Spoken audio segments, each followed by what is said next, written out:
Describe your experience in administering and scoring the self-determined scale. It was kind of frustrating for me because I had so many students and I didn't want to single out any student. So what I ended up doing was having every single student in all my classes fill one out. So that way the student who I was actually wanting to fill out didn't know that he was the one and was able to fill it out a little more anonymously. It helped out because in case he was fibbing or whatever, I did have other options for it, but he was my main focus, and it did help him feel more comfortable by having his entire class work on it. Discuss how helpful or not this type of assessment was in planning your lesson plan. A, what other tools and resources provided you with insight on the student, and how did you utilize them to your lesson plan? Good. All right, so it was kind of helpful in that I knew that they would fill it out somewhat honestly. Most of my students have a stronger sense of self-determination than or inflated sense of what they're doing as correct than in practice. I actually have been using observation notes since day one. What I do is once every 2 to 3 weeks, I write observation notes and assess them based on just informal assessments of observation, conversation, that kind of stuff from the beginning. And I've been doing that since week one, day one, about whether or not they're doing their homework, how well they're goal setting, how well they communicate their needs, wants, that kind of stuff. I also look at their IEPs, and if they've done anything for a specific goal, I will write about that as well. So most of my students really actually have a hard time goal setting, even though they may not realize it. A lot of them set it too vague, and a lot of them will give goals that are just too big for them to really accomplish. So when reading through this, it didn't shock me that most of my students wanted goal setting or said goal setting was one of their biggest ones. And it also didn't shock me that a lot of my students were not participating in their IEP plans. So those were the two I was deciding between when coming up with this. And I decided to focus on goal setting since they have to understand how goals work before they can really work with their IEPs. So those, the combination of the resources I used and the observations is really what it was. Describe your experience in delivering this lesson. How did you maintain a positive and safe learning environment that supports your students to access and meet the learning goals? For that section, what I did first was describe what we were going to be doing. I let them know what it was going to be for when they were filling out the self-determination test. I actually did tell them it was for my grade as well for school, so they knew that I needed this to be extra important. A lot of them did take it seriously for that reason alone. They really want me to be an excellent teacher, and they've told me this. They enjoy being in my class. The environment is one that kind of is an ongoing one that I've been setting up since the beginning. I have comfortable seating. I have like the bands on the chair that help students focus. I have fidgets. I have all kinds of stuff throughout my entire classroom that's just designed to help the students calm down, stay focused, and everything along those lines. How did you support students in making connections between prior learning and the current lesson? So based on what they've been doing, one of the things they have to do in our school is keep a planner. A lot of them don't do that correctly. So while talking about it, we did touch on how you could use a planner in order to set goals, and that would have actually been the next day lesson specifically. So this would have been a 3 to 4 part lesson that I'm in the process of doing. We only need the first 15 minutes, and I only recorded, I think, like the first 30. But this actually went on past the time in the video, and it would have been more into the next day as well, and the day after. So the next day I would have actually sat and tied it to all their planners. So I would have taught them how to write goals inside a planner and how to continuously monitor and check to make sure their homework's getting done on time, because a lot of them wanted to do better grades. Some of them then in this lesson itself, I pulled upon their prior knowledge of things they want to work for.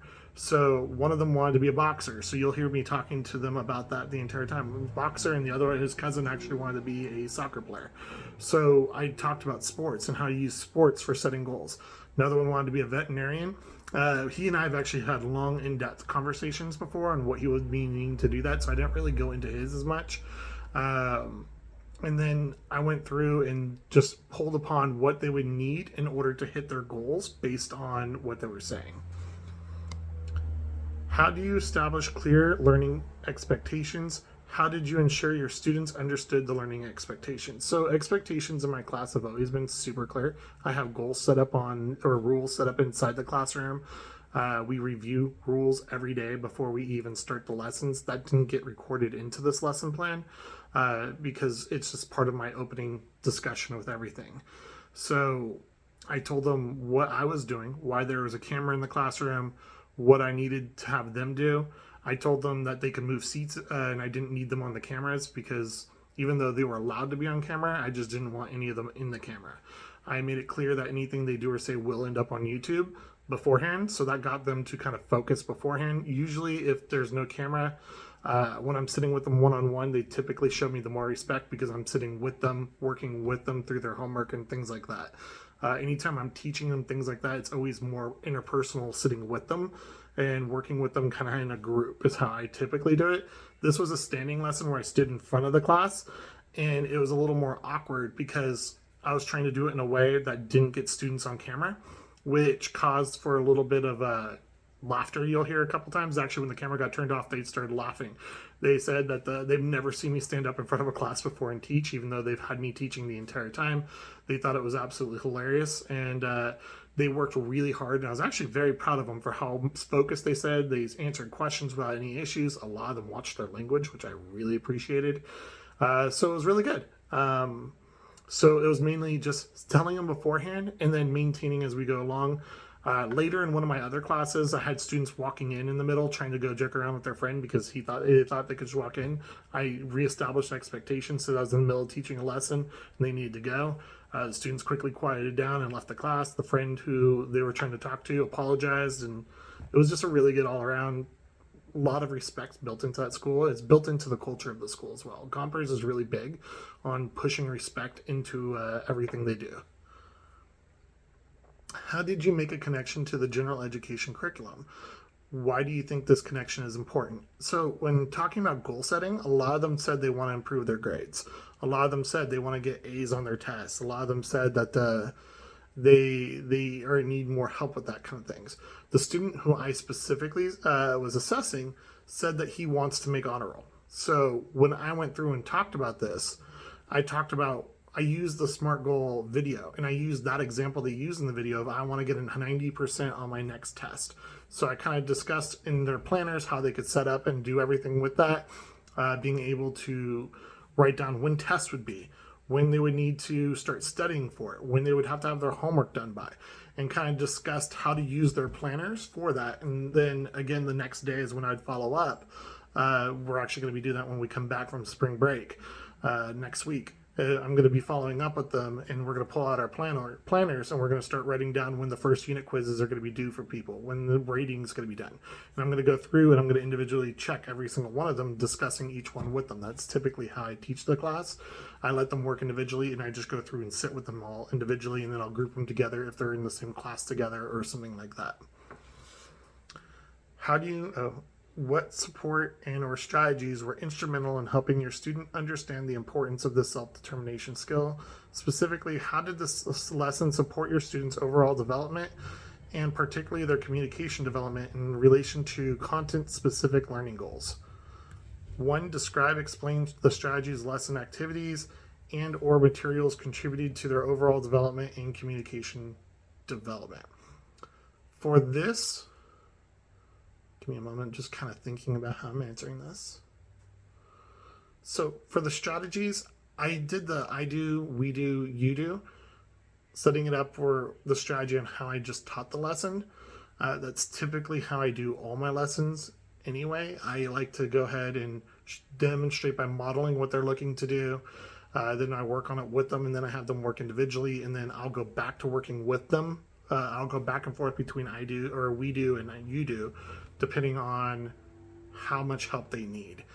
For this student in this lesson itself, again, this was an introduction to the unit, basically. This was the first step in the introduction to the unit I was setting up. So what I would do for this one and how it connected, the student really is struggling with setting goals, and he seemed to have a better understanding at the end of it, which was really well, because he said, I heard him say at one point he had an aha moment where he goes, I don't set specific enough goals. I'm like, you don't? He goes, no, I'm just like really vague and I don't really ever put time on them either. I'm like, okay, well, that's something we're going to work on when we come back. He's like, yeah, thanks. And at one other point, you'll hear me talk about, say, we could go over planners later. We could talk about that in the future. That was actually my next day's lesson. You'll hear that in there as well. So overall, learning how to set goals will help them be able to communicate where they want to be and what they want to do better. A lot of my students really do struggle with trying to be better and work and get involved. They don't like being set us back and pushed back. So they work really hard to get where they're at. How will you continue to support your focus student in developing the self-determination skill? Well, as I said, we have two more lessons that I'm going to be following up with to finish this out. And then once they kind of understand how to do the planners, that's going to become their weekly homework task with me, where they'll sit through with their planners and say, okay, I did this, this is what's coming up. And they're going to go through their planners with me. And I'm going to have them start showing me where they are in their progress for their goals. And I'm going to start holding them accountable for it going forward to make sure they know what's due. Specifically, I know this because we just finished having our third quarter, and several students, I'd say upwards of 25 to 30 students every period, were in my classroom trying to get help to finish their homework because they just kept pushing it off. So teaching students how to get their homework done in a more timely manner was going to be my main focus for the next time anyway. So this kind of just tied into what I was already planning on doing. Overall, what went well in this lesson delivery? I think the rapport and connecting to the students went really well. Every class seemed to have a clear understanding of what they needed to be doing to set goals going forward. They all understood what the expectations were going to be going when I came back, and what we were planning on doing next. What would you do differently next time you teach this lesson? I would print out the day before and make sure all my materials were done before the day I was trying to teach it. Unfortunately, the printer did not work, so I didn't have a handout for the students. I ended up just posting it onto the Google Classroom, and I plan on giving them the handout when I go back to the class, so that way they could have it when we start working on the next step of the lesson. I like having their handouts for them. I like having them have the things next to them so they could see and work on. A lot of my students need the visual next to them. This student's one in particular that likes to have the visuals, and he likes to be very individual in how he does things, and he only likes to ask for help if he's absolutely necessary, and even then he won't do it. So I usually sit with him, and then I just ask him guiding questions as he typically does it himself. So when I do that, I would want to have everything printed out beforehand. The other thing is I really did not like not being able to sit next to my students and talk. I did not like, if you saw, you could kind of tell in the classroom that all my classroom is set up in benches, bench style all the way across, and students will sit wherever they want. I usually sit in the middle of the classroom, and then the students will turn and talk to me as I go, and then I'll get up and move around as needed. It's just one of those, I like to sit with the students when I'm teaching. I don't like to be in front, and I don't like to be on the side. So I really didn't like that. I think next time, I would ensure that every student is actually covered for the media side so they could be on camera and it wouldn't be an issue. Just so that way, if I'm recording and if I have to record, you could see me in action sitting with the students working, which is what I prefer to do. All right, thank you so much. I hope you have a great day.